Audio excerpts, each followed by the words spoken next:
in the course of this discourse.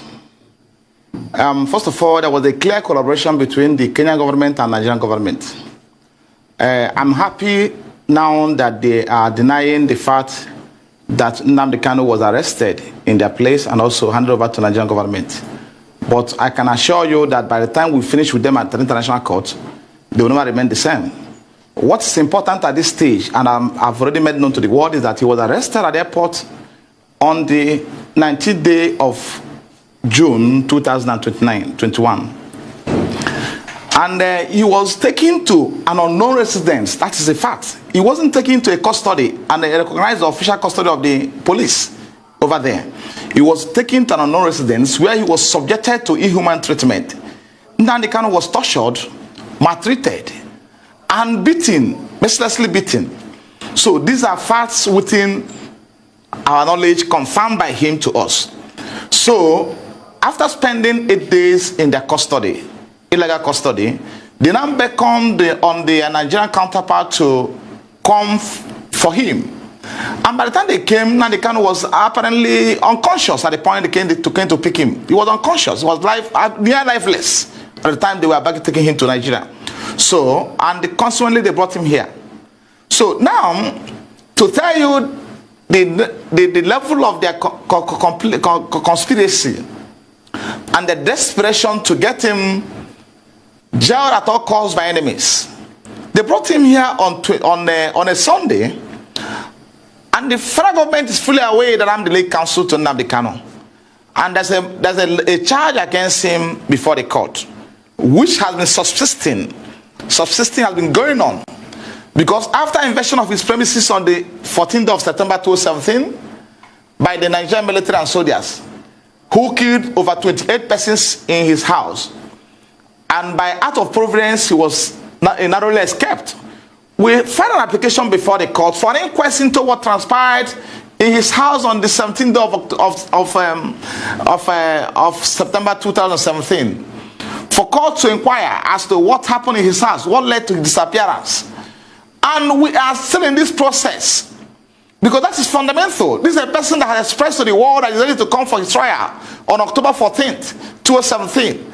He wasn't planning to leave the country. He wasn't planning to run away from the trial.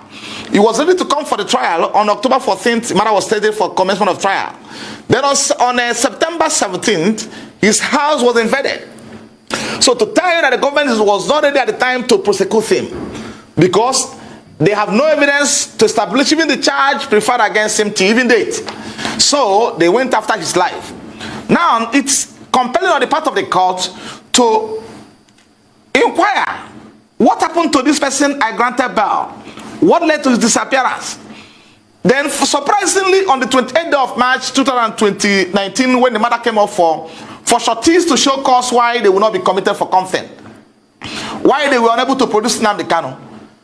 That was the proceedings of that day. The court gave an order revoking his bail. Then we said no, because the court should be bound by its records. We said no, and we filed an application to get that vacated. Since 2019 to date, the matter had severally come up before the same court. And the court was not inclined to hear this application to vacate the order.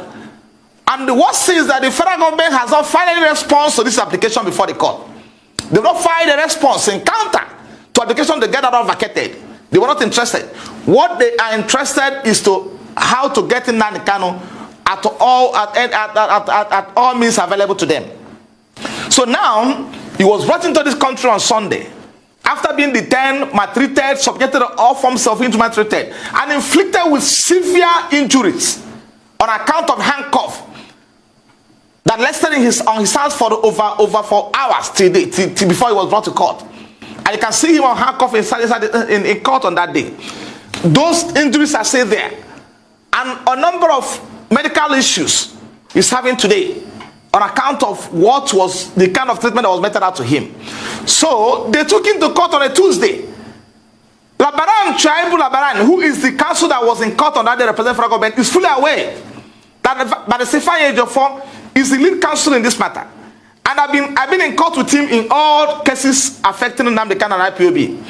He never extended the courtesy of informing me that my client was arrested Was abducted, because in this case, wasn't arrested.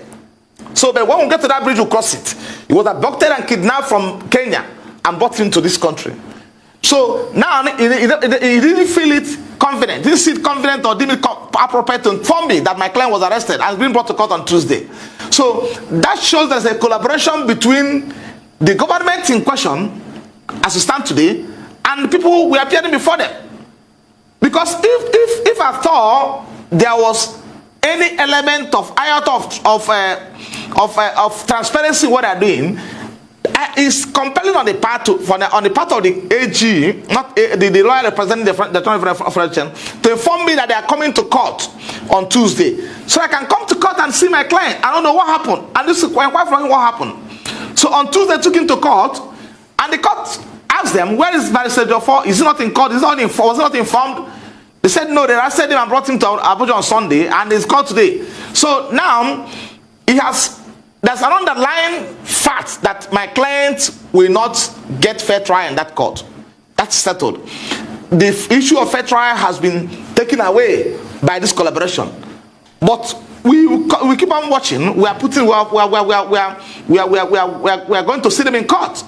So that is what happened as of today. I've seen him, and he has given me every information and detail about what transpired in Kenya, how he was arrested, how he was taken to a non-destination, and how he was maltreated, how they nearly killed him over there.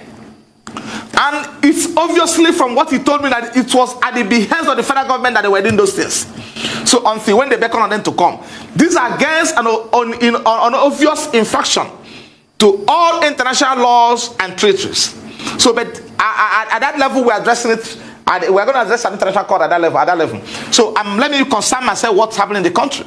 So it's obvious from every indication that my client will not get a fair trial in this court. Obvious. Until when the contrary is established. And now, Nnamdi Kanu was manded in prison custody. Let me underline this fact. Long before he was granted bail, he spent over 2 years in custody before he was granted bail. The court itself is aware that he was in prison custody before he was granted bail. And at the point he was in prison custody, Nnamdi Kanu never at any point in time made any effort to leave the prison without the judicial process. Now they remanded him in DSS custody, where they made it near impossible for his relatives. He is under a debilitating health situation.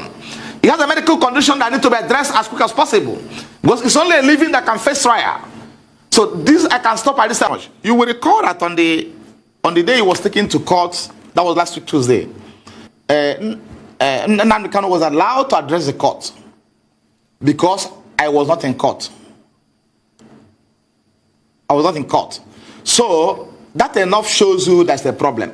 Nnamdi Kanu is not a lawyer, and he has no competence to address the court. He must address the court, because if needful was done, I would have been in court to address the court, and also apply to the court that he should be remanded in prison custody.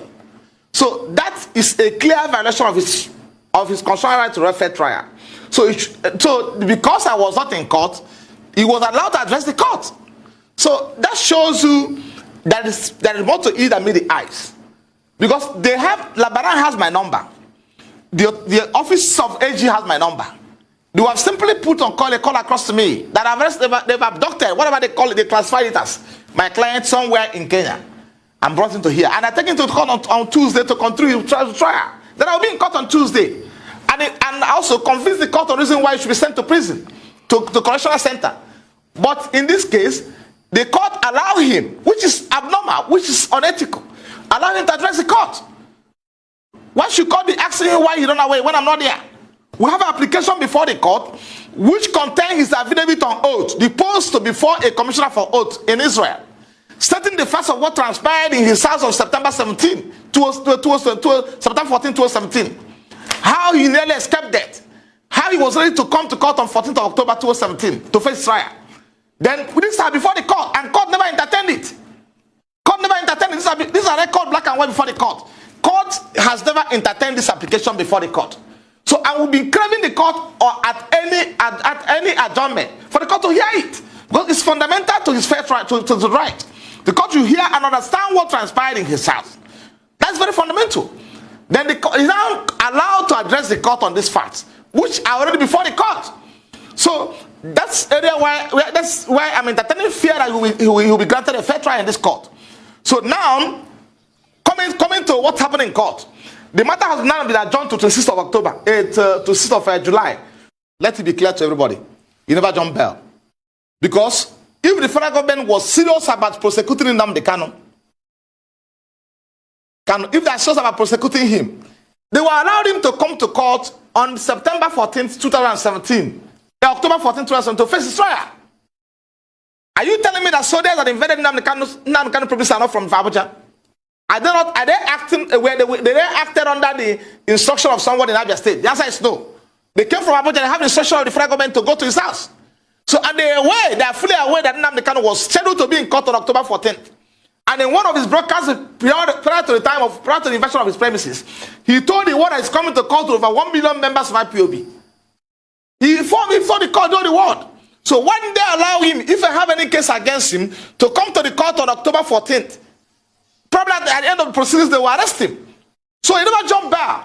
This is a person, okay, assuming without considering to the fact that they succeeded in killing him on 14th of October, on September 14th, when they invaded his premises, will we be talking about his trial today or not? The answer is no. Because it's only a living that can face trial, and nothing more.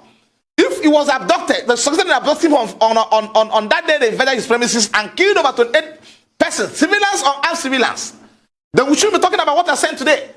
So, but by act of providence, he will never escape being killed. So these are people who are fully aware that he was scheduled to be in court on October 14th for his trial. And in Abuja here. So why can't you wait for him to come to court if I have any case against him? So, and we have supplied the court these facts. We have supplied the court circumstances that led to his disappearance from court. We have informed the court and convincingly that Nnamdi Kanu was ready to start his trial. But for the fact that his life is under threat. So the court is under compelling obligation to listen to the applications before him. Let me say this to you, because it's important for us to inform you appropriately. And whatever I'm saying today to you today, I will furnish you with documents to that effect, black and white.